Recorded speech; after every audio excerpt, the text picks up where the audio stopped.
Hello, everybody. Welcome to Ingenious eBrain webinar. Today's topic is how Fortune 500s turn dormant patent portfolio into profit engines. So we are talking about the overall management of IP, of patents, and of course, how you can strategically use this area for your business. And therefore, I'm happy to welcome you here. I'm Dirk Bolz. I'm the Managing Director and Business Developer for Europe. I will be the moderator today. And with me, I do have one very expert speaker with me. I welcome Dr. Gaurav Talia. He is Assistant Vice President for our business intellectual property for our IP business. Welcome, Gaurav. And I do Thank have you. Vivek Patel with me as well. He is the Associate Vice President for Energy, High Tech and Mobility. And both speakers are really keen to talk about today's topic. But before we get started, I give you some information about logistics. Then after this logistic part, Gaurav will pick up the ball and we'll talk about phase one and identifying gem patents. And he will be followed by Viv with phase two, how IP commercialization packages are working. Finally, we do a Q&A session. So you have the opportunity to ask your dear questions. And then we are closing the webinar. The webinar is scheduled for 60 minutes. We will finish on time so that you can keep your follow-up appointments. The webinar will also be recorded. You will receive a summary by email after the webinar and a link to replay it. During the webinar, you will be muted so that all participants really can follow the presentation. So we give the stage to the speaker. And finally, you have the opportunity to ask questions after the presentation.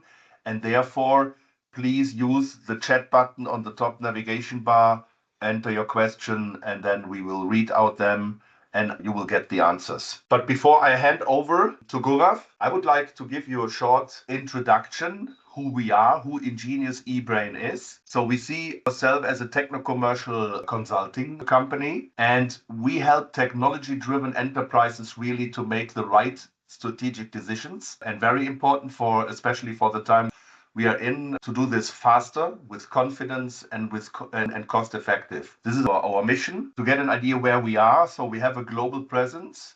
The company is headquartered in the south of Delhi in India. We do have offices in the US, in the UK, in Germany, as well as in Japan. As I said already, our purpose is to do consulting and advisory for running businesses, for strategy, for innovation. And very anchored in our heritage is the area of IP and patents. And therefore you get really fresh insights from us today. So what is our research experience and expertise? We do have global clients, more than 50 currently.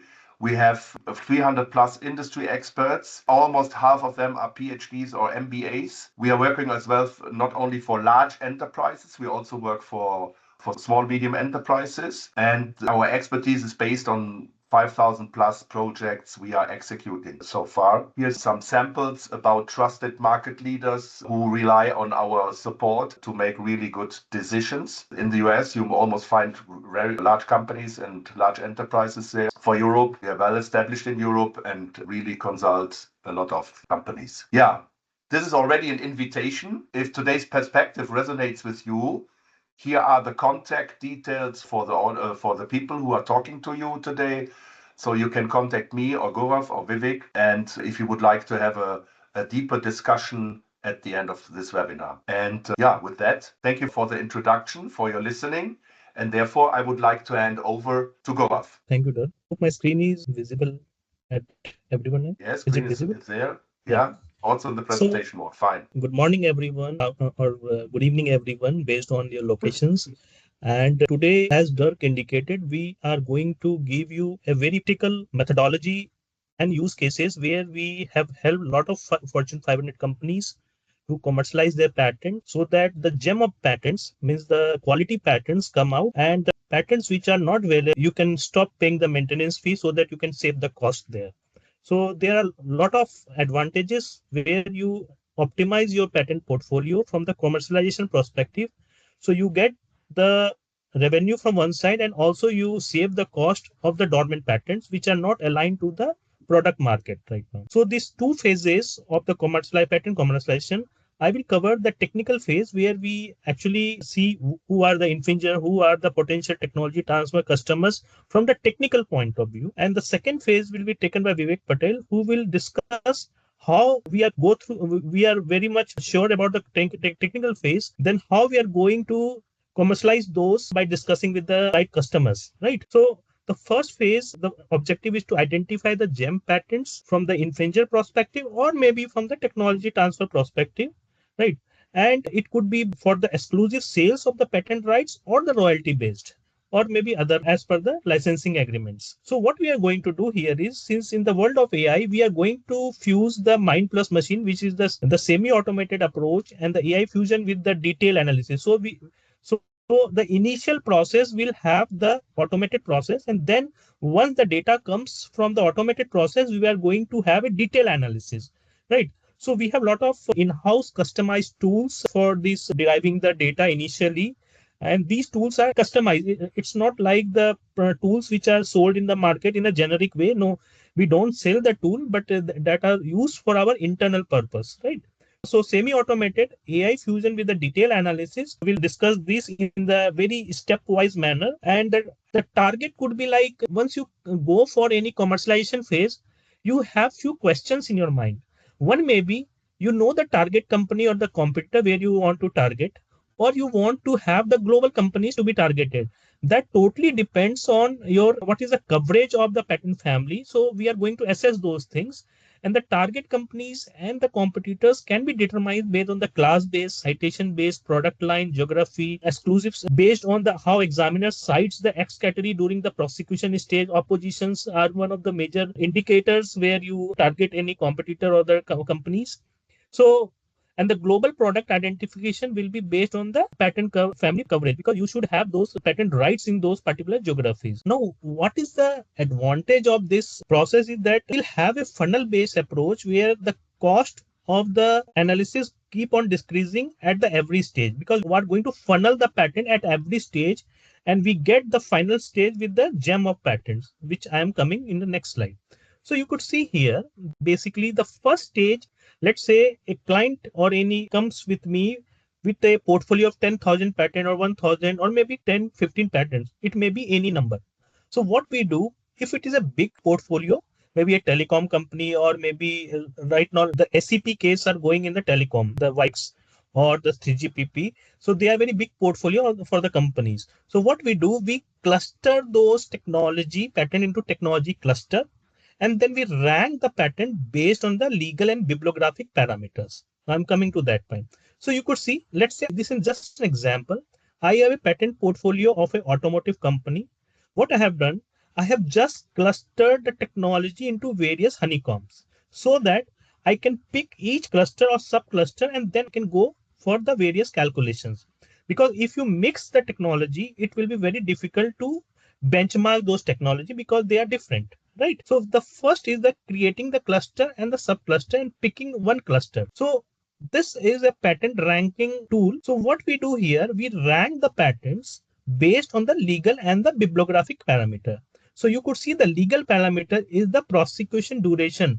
So let's say the ideal prosecution duration is 36 months. If a patent gets granted within 36 months, I think that those patents are in nature compared to, it's not always true, but they are in ideal cases. So that those patents are high rank basically.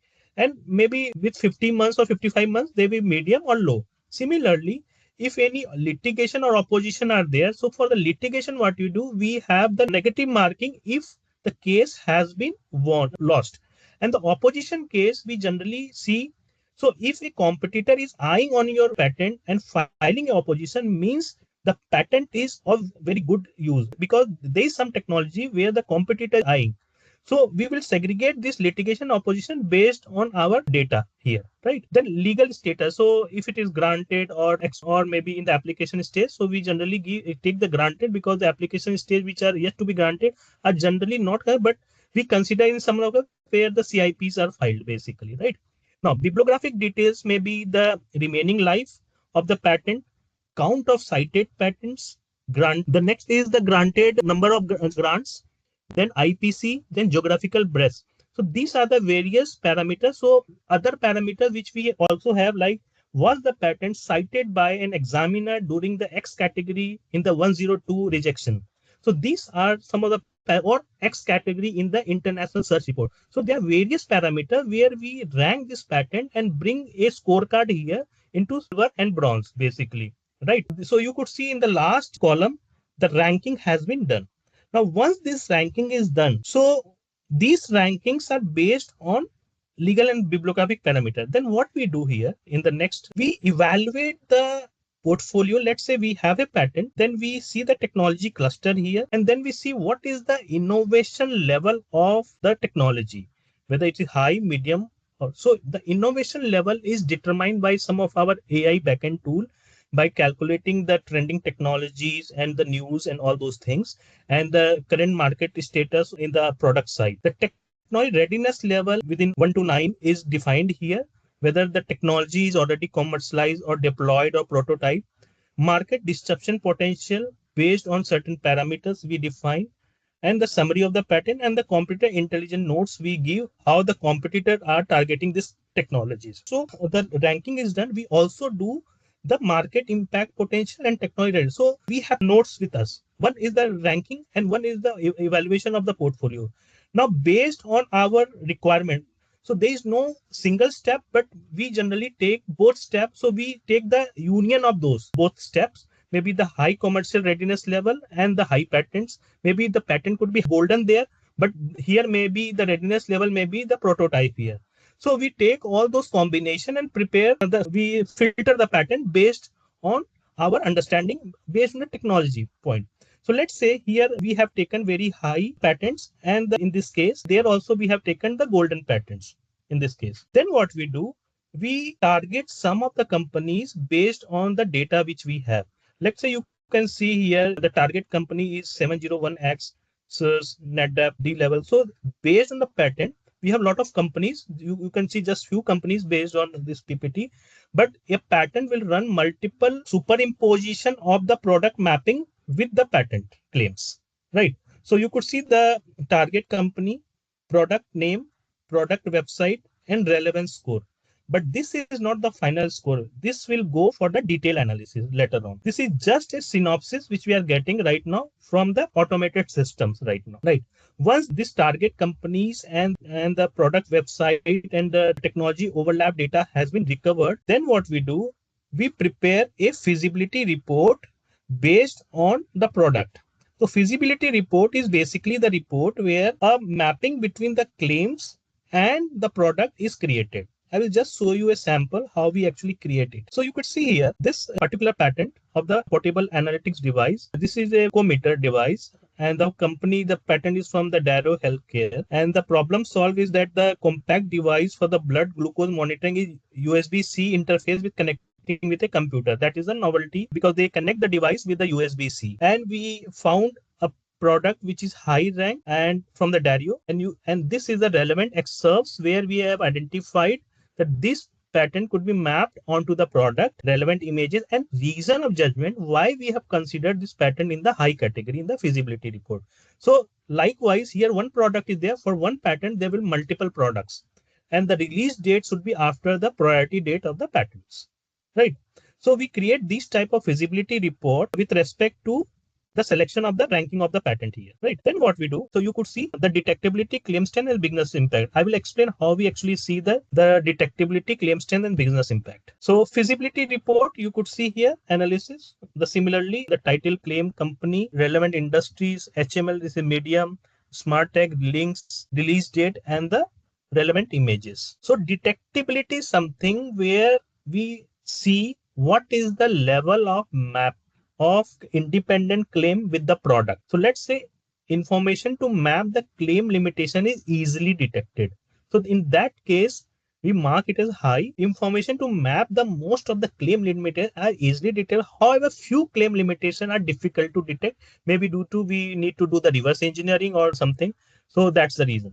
And the low is we cannot map the claims with the product. We need some circuit extraction, tear downs, or the reverse engineering. Similarly, claim strength is like claim with a broad in scope, having limitation are easily detected, relatively narrow, and very narrow claims. So we rank this patent into the claim strength also and the business impact. Let's say, right, the Wi-Fi which is 5 and 6 are trending.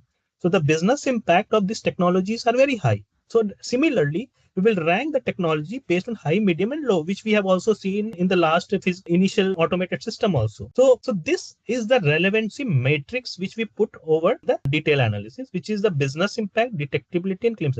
So higher the business impact, higher is the detectability, and broader is the claim we make is most relevant. So this is a matrix which we follow based on high, medium, and low.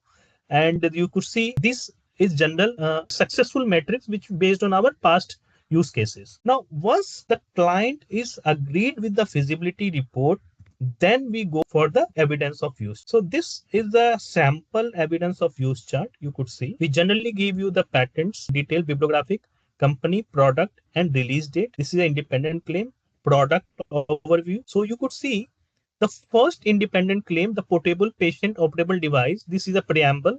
So what we do, we break down nouns into nouns and verbs into verbs. So you could see each of the feature are segregated into multiple elements and mapped with the particular element in the color coding.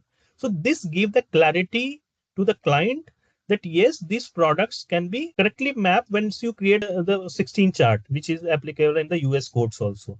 So this is the initial groundwork which we give to the attorneys. So these are the very comprehensive and a detailed evidence of use chart, which is finally taken for the negotiation with the client, which Vivek will take later on. Right now, with respect to the standard essential patent, since I have not talked much about standard essential patent in the telecom sector, so what we do, we identify the standards, whether it's the IEEE or the 3GPP or the video coding standards.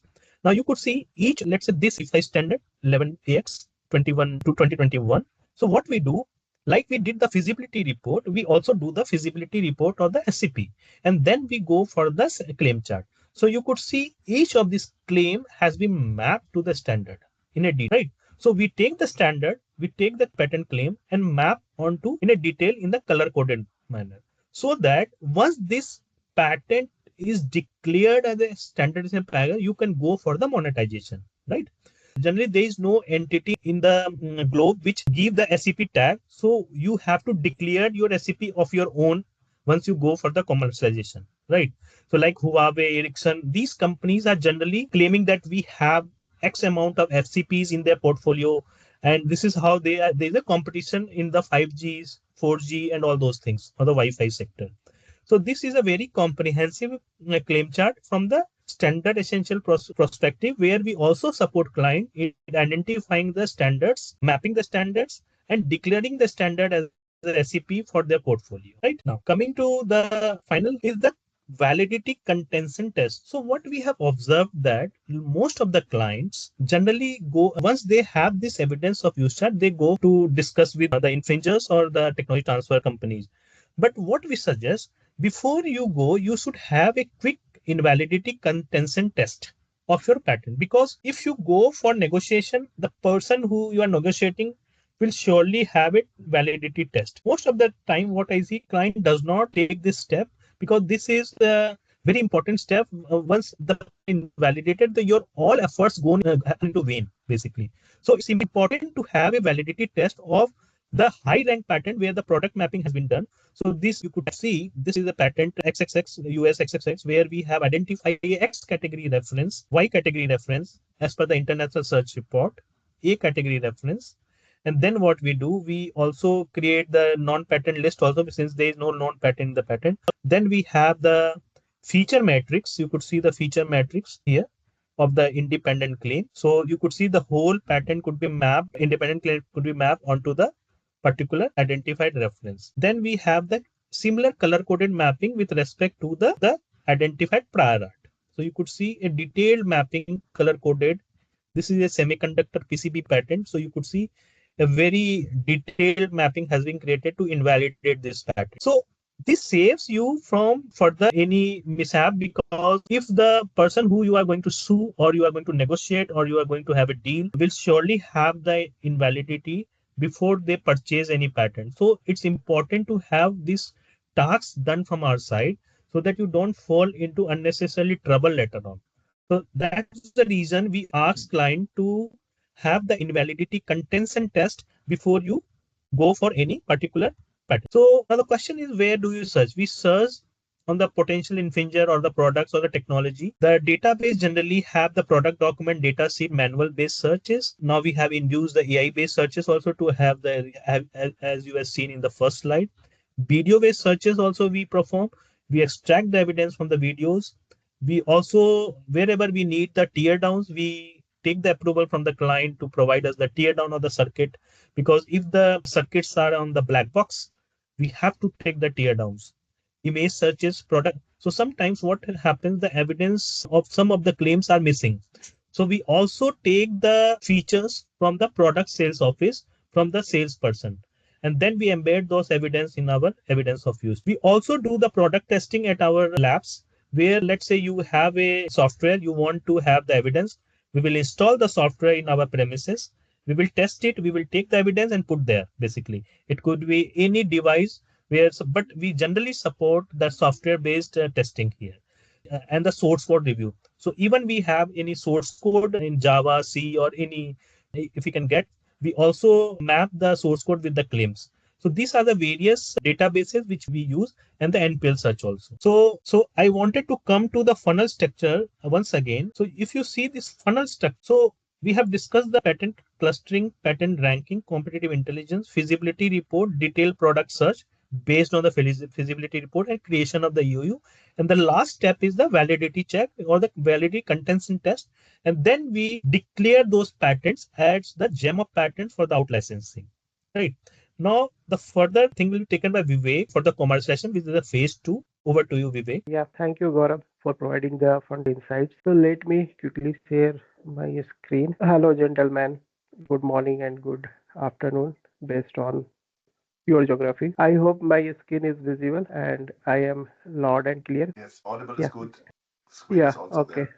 So in second phase, what we do, first of all, bridge the gap between the licensor and a licensee. We primarily adopt a funnel approach. So first of all, we look at what are the current status of technology that is developed by the company, technology developer, startups, and even individual inventors. And we look at their TRL level. So based on our experience, what I observed that most of customers prefer technology that is at TRL 9 or ready to use. So in the first stage, we build the universe of the potential customers, and for this stage, we look at the various data sources, and also we have a pool of experts across the globe, and we are working with multiple stakeholders and multiple industry like oil and gas, energy, automobile, high tech, FMCG, and food.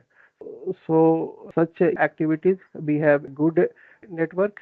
And in the second stage, we do the detail assessment and contact outsourcing. So here we look at who could be the right respondent or participants, where we can schedule a meeting between our clients and their potential buyer. And in the next step, we look at the monetization pathway evaluation, like what could be the overall value, monetary value of that technology. And we also look at the market potential, because current technology could be at TRL 9 year stage or TRL 8. So we look at overall the market potential, like what could be the future market in the terms of the value. And we also look at the return on research capital, like how much our partners or their potential customer can generate revenue through the commercialization of the technology and a product. So this is the overall execution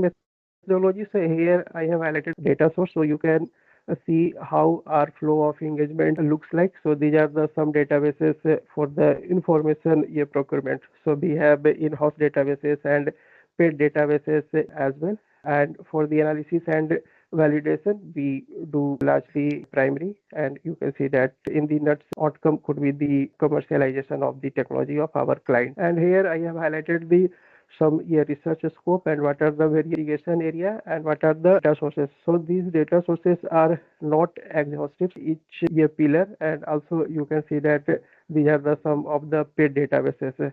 So through the paid databases, we look at the market potential and also we look at the investors.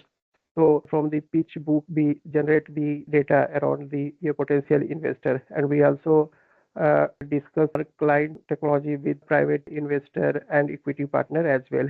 And this is the flow of primary research. So again, you can see that these are the four stage gate process. So just I discuss about the identifications of responded and preparing a questionnaire.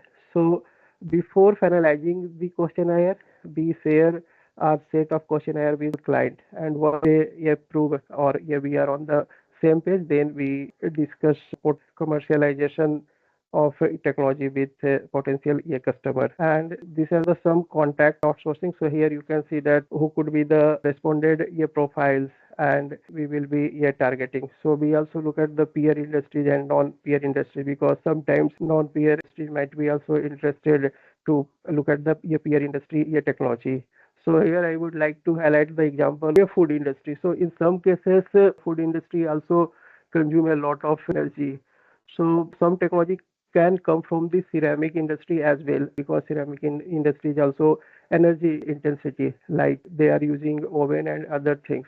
So that equipment can be also deployed and technology in the food industry as well. And here you can see that in the nutshell what is in it for the stakeholder. So here in the one statement I would like to say that here our motto is to sell our partners or clients technology, how they can monetize their patent. So this is largely from my side. So I think now we can open the floor for Vivek and Gaurav for your information here. Very interesting topic, and I think it was very good to see how we going to support our customers. The webinar is now open for questions, so please use the chat box and feel free to drop us some questions you are interested in. And meanwhile, questions coming in.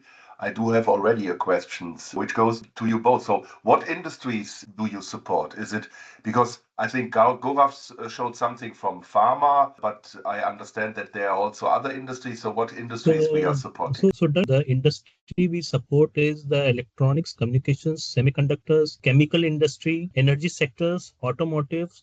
So all the related high tech as well as the mechanical based tools industry. So we cover largely every industry where the technology patent work is going on basically. So the pharma industry, just to give an idea, the pharma industry generally the work does not come much because it is easy to detect the infringement there, because the chemical compounds which are for the generic medicine, as you know, they are generic in, as you know, what are the compounds.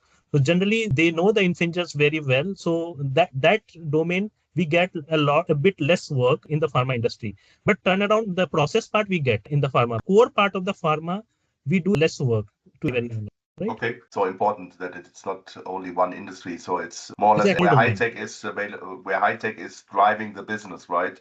Okay. And one interesting fact I would like to highlight that we are not only working big players, but we are also working startups and mid and small size company, and we are also supporting them in the terms of monetizing their technology. So we have some success story for startups and MSME as well. Okay. And maybe a second question from the tactic point of view. So, how do you see, does a company need to have some kind of a filing strategy? Because I learned earlier, a few years ago, that not every file is worth to make this filing, because it always opens other, how to say, other leaks or other opportunities for competitors or for others to attack you. How do you see it? So basically for that, the trade secrets are there.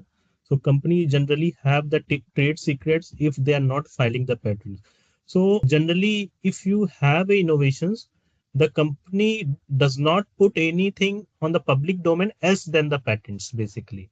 But if you want to hide those information, you have to have a trade secret for that. Okay, interesting. Yeah. So that means also that you can help companies to build this filing strategy so that they really Right. know when to go, where to go, if it is worth to go. We have another service line where it is known as a directed prosecution, where before the client, what we do, let's say the client has a patent, a parent. Now what we do, we look for similar technologies where the patents are filed, and we ask client to file the next claim to make the patent family more rich, basically. But the initial filing should be in a broad way. That's the main limitation there, right? So if you want to enhance your family to cover most of the feature, this is another strategy which the companies are following. The director, they see what the products are there in the market. They try to embed those features in their patent if the patents are filed in a broader way, in the parent one, right? Okay, thank you. So, any other questions from the audience here? This is not the case. I would like to rephrase my invitation to those who are really following the webinar here. As I said already in the beginning, if the perspective we presented today is really resonate with your actions and your strategies and your, how to say, your activities, then don't hesitate to reach out to me, to Goav, to Viv. And we are always keen to understand first your topics or your projects, and you will get a feedback from us, of course, in the first step, which is committal. That means we are not charging any fees if we are starting a project or discussion, or we are talking about the scope of a project. So the invitation stands, and would be happy to get some feedback from you. So, opportunity for last questions. This is not the case. I just would like to thank you. And as I said, the webinar is recorded, and we will send you a summary after the webinar by email. Thank you very much, and have a nice day, Thank you. evening, wherever you are. Thank you.